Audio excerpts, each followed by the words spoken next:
to the war in Gaza and equal rights for Palestinians. That includes calls for the creation of a Palestinian state. NPR's Jackie Northam examines why Palestinians do not have their own state and what, if anything, it would take to create one in the future.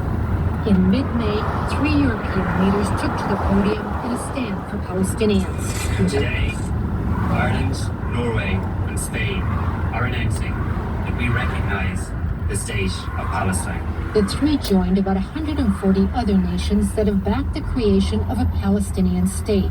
Thank you. It outraged Israel. Good luck, everybody. By the European countries was largely Good luck, symbolic, humans. says Daniel Levy, president of the U.S. Middle East Project.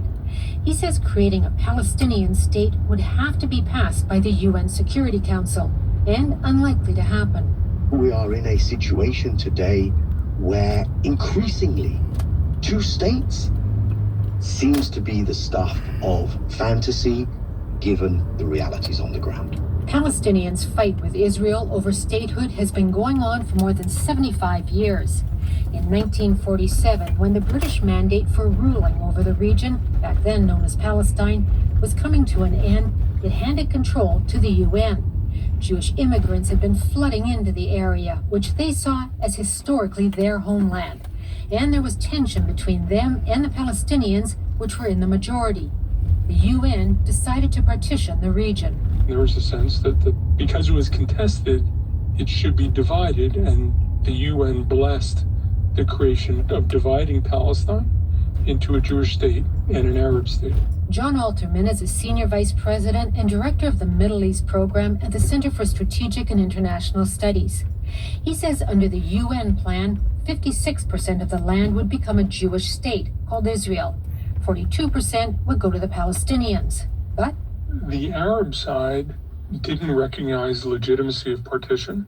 The Israelis said, we will take half a loaf and we'll create a state. The Arab side didn't. In 1948, Israel declared statehood. The U.S. was the first nation to recognize it as a country. President Harry Truman acknowledged the decision to recognize Israel wasn't an easy one. What I was trying to do was to find a homeland for the Jews and still be just for the Arabs. Fighting began in 1947 and again the following year. Arab states came to the Palestinians' aid. Levy says Israel won both times and was able to capture more land. Israel ends up controlling not around half the land as provided for by the UN, but 78% of the land, and forcibly expels the majority of Palestinian inhabitants. More than 700,000 Palestinians were pushed into areas under Israeli military occupation, the Gaza Strip and parts of the West Bank. After the 1967 war, settlers snatched more land, and for decades the effort to create a Palestinian homeland faded. The U.S. continued to work towards a negotiated settlement. There was a glimmer of hope in the 1990s. Ladies and gentlemen, Mr. Arafat, Chairman of the Executive Council of the Palestine Liberation Organization, His Excellency Yitzhak Rabin, Prime Minister of Israel, the President of the United States. In 1993, a historic handshake between Prime Minister Yitzhak Rabin and Chairman Yasser Arafat sealed the Oslo Accords.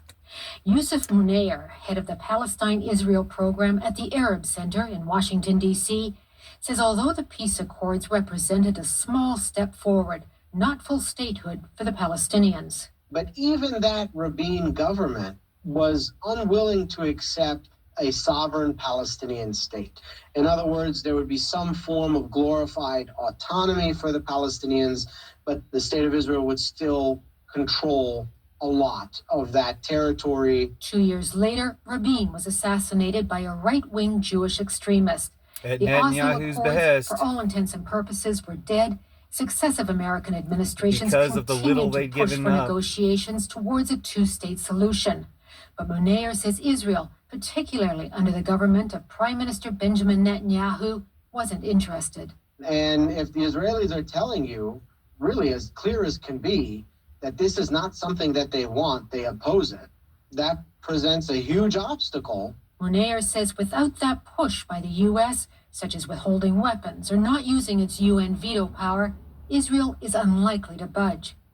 But Alterman, with the Center for Strategic and International Studies, says it's not all on Israel's shoulders. Palestine doesn't have a lot of the characteristics that a state needs to have. It doesn't have sovereignty. It doesn't really control its own borders.